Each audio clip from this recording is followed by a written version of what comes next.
সকাল সকাল জালটা নিয়ে নদী ধারে যাব গো, চিংড়ি পুঁটি যা পাবো খিয়া দিব গো।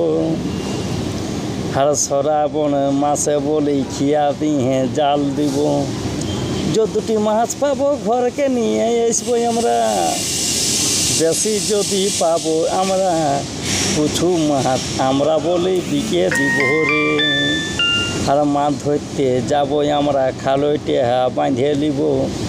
পুঁটি ট্যাংরা পুঁটি যেটা পাবো আমরা ঢোকাই নিব যে। ওই আমরা সকাল সকাল জান নিয়ে নদী ধারে যাবো আমরা দাঁতন নিয়ে রে।